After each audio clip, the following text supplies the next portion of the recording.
From the Library of Congress in Washington, D.C.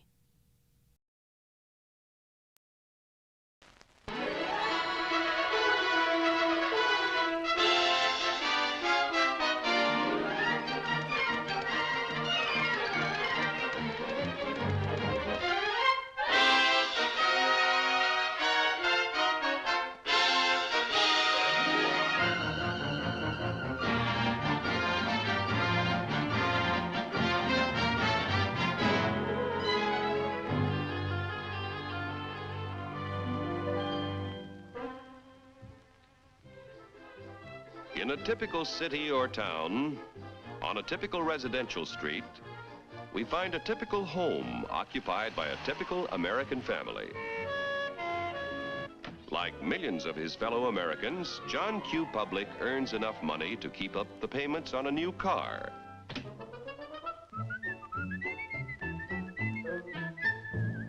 He takes great pride in owning a fine, new, long-term mortgaged home that was built to last a lifetime.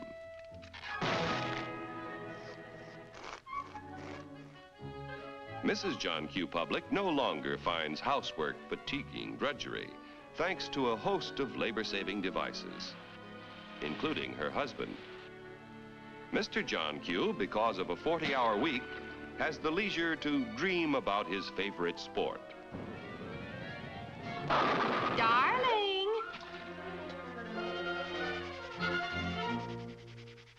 Oftentimes, in a secluded corner of his private den, John Q. reflects on some of the better things he has done with his life. Insurance to protect his family if he is called before his time. Money in a savings account for emergencies, for summer vacations, and to help put John Q. Jr. through college. In spite of the high cost of being a husband and father, John Q. has a private little nest egg. His practical nature tells him it ought to do more than collect moths. Let's see, where did I put this thing? I know it's... common stock. Do I own any? I don't even know what they are. In that case, it might be a good idea to get a little information. Let's start with a fellow who owns and operates a company that makes and sells oil drums. Each year, customers buy more and more from our friend because he makes a better oil drum than his competitors. One day, customers demand more oil drums than the owner can produce. He'll have to build a larger plant to expand production. He figures it will take about $3 million to do the job. So he decides to form a corporation to sell shares in his business to raise the capital he needs. First, the owner goes to the state government to get a corporation charter and permit to sell shares in this business. Next, our friend goes to an investment banker and shows him the record of the oil drum manufacturing company's past performance and plans for expansion. The investment banker decides to help our friend sell shares in the corporation to raise the $3 million. However, before any shares in the corporation can be sold, certain information must be filed with the Securities and Exchange Commission in Washington. The investment banker and the owner must swear that the information they file contains nothing but the truth. Registration with the SEC does not imply that the government approves the stock issue as a good investment, but only assures the public that if any of the material statements about the stock issue are false, punishment will be according to the law. After SEC registration is effective, the investment banker pays the owner $3 million in exchange for a certain number of shares in the oil drum manufacturing corporation. The investment banker sells shares of the common stock to people at a price which returns his $3 million investment and shows a profit for his services in selling the stock. Money received from the sale of shares in the business builds a new and better plant, which produces more and better oil drums. The people who bought the common stock own proportionate shares in the corporation's plant, tools, equipment, and all of its assets. Common stockholders elect the directors of the corporation. Directors represent the stockholders and are responsible for the way the business is run. Directors determine the amount of dividends, if any, to be paid out of earnings to the stockholders. Naturally, when stockholders invest in a business, they hope to receive dividends to help pay for necessities of life. Within a few short years, an increasing demand for the company's product poses another problem for our friend. How can he fill all the orders? He will have to build more plants and buy more tools to increase production of oil drums. It will take about $20 million to do the job. One way to get this additional capital is to sell more stock to many more people. So the Oil Drum Manufacturing Corporation votes to send its president to the New York Stock Exchange to see if their common stock can qualify for listing. The corporation wants to list its securities on the exchange so that the additional stock they need to sell will be more attractive to investors all over the nation.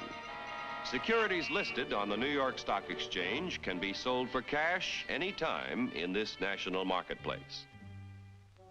Each year, as many as 100 corporations inquire about listing their securities.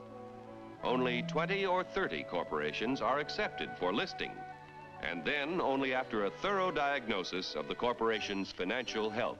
Calling the president of the Oil Drum Manufacturing Corporation. Calling the president of the Oil Drum Manufacturing Corporation. Report to Examination Room B. Attention all members of the Stock List Department. Report to Examination Room B. The Stock List Department investigates the qualifications of corporations examined for listing on the New York Stock Exchange. The corporation must have substantial assets in the form of plants, tools, equipment, and cash. It must have at least 1,500 stockholders who together own at least 300,000 shares of the corporation's stock. The corporation must show successful management and sales records and annual net earnings at the time of listing of at least $1 million. The proposed stock issue must meet federal, state, and New York Stock Exchange regulations. The corporation must agree to report to its stockholders at frequent intervals. If the examination by the Stock List Department indicates the corporation meets minimum requirements of the exchange at the time of the examination, the corporation's application for listing is recommended. The Board of Governors of the New York Stock Exchange finally approves the application and sees that it is made public. Extra, extra, read all about it. Now that the Oil Drum Manufacturing Corporation's stock is listed, its name is abbreviated for use on the ticker tape.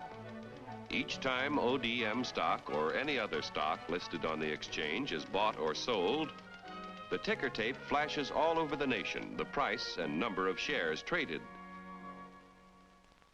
A buyer in Colorado wants to purchase some ODM stock.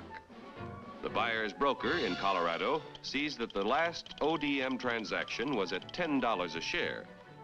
The buyer could buy from 1 to 99 shares, which would be known as an odd lot. But our Colorado friend decides to invest in 100 shares, known as a round lot. The Colorado broker wires the order to his New York office.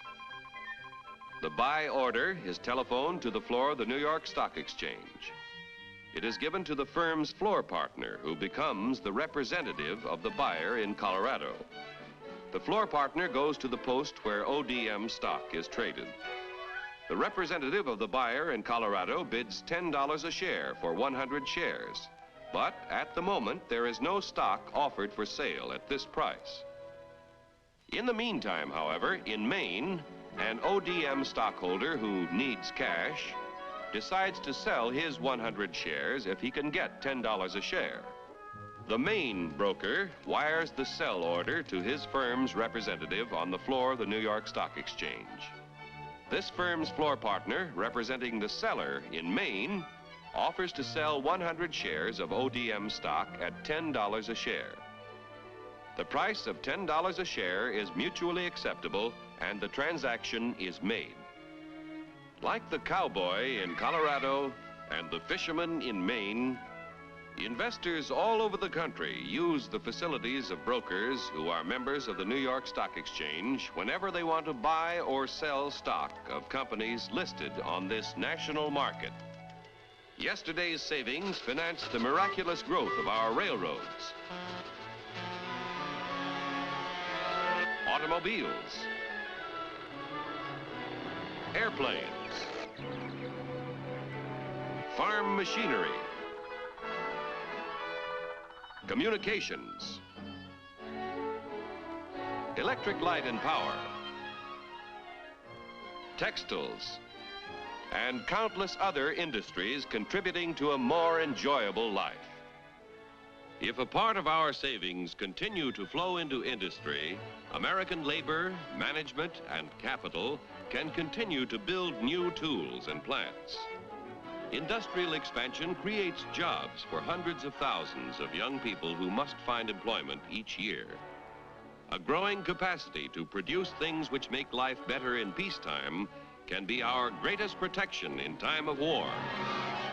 When danger threatens, we can convert industry to produce the things we need to defend ourselves. Common stock investments have helped to make our country prosperous and powerful. Owning a share in American industry is like owning a share in the future of our nation. But remember John Q. There is a risk as well as an advantage in owning any kind of property. So get the facts before you put your money to work.